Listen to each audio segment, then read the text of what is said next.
भाइयों और बहनों, देश में सरकारी आंकड़े के हिसाब से मुस्लिम आबादी 20 करोड़ है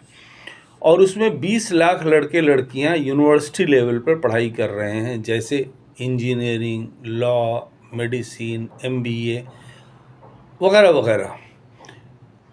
इन 20 लाख लड़कों को, इनमें से 20% लड़कों को अगर हम लोग संभाल देते हैं, by assisting them, by guiding, advising, career counseling them and financially supporting such of them as they need financial support,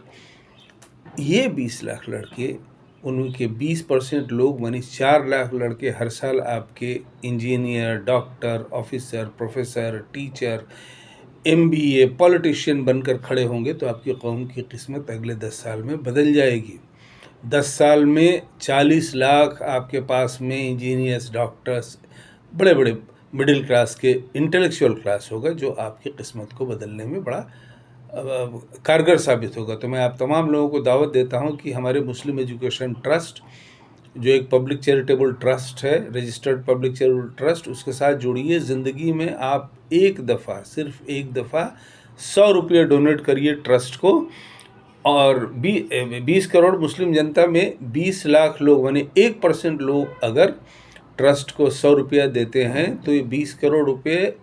के ज़रिए हम अगले 10 साल में इसी को रिसाइकिल करके,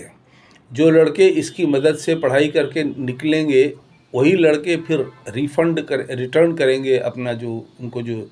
फाइनेंशियल असिस्टेंस मिला था, और उसके ज़रिए हम देश में लाखों लड़के लड़कियों का एक ऐसा जत्था, एक ऐसी जमात खड़ी कर देंगे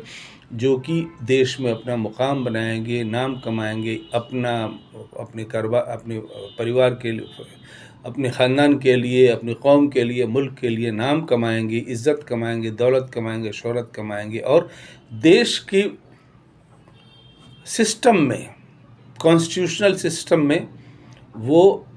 कॉन्स्टिट्यूशनल सिस्टम का एक इंटीग्रल पार्ट बनेंगे और देश को सही रास्ते पर ले चलने वाले बनेंगे। आप लोग साथ जुड़िए मुस्लिम एजुकेशन ट्रस्ट के साथ में, बढ़ चढ़ कर हिस्सा लीजिए और देखिए अगले 10 सालों में मुस्लिम एजुकेशन ट्रस्ट के ज़रिए कितने लाखों लड़के अपने पैरों पर खड़े होकर वो मिडिल क्लास, इंटेलेक्चुअल क्लास पैदा करेंगे जो देश में कॉन्स्टिट्यूशन ऑफ इंडिया के तहत रूल ऑफ लॉ को मेंटेन करने में मदद करेगा, जो देश में इंसाफ की बात करके इंसाफ को इस्टेब्लिश करेगा, कायम करेगा, और देश में अमन और शांति बहाल रखेगा।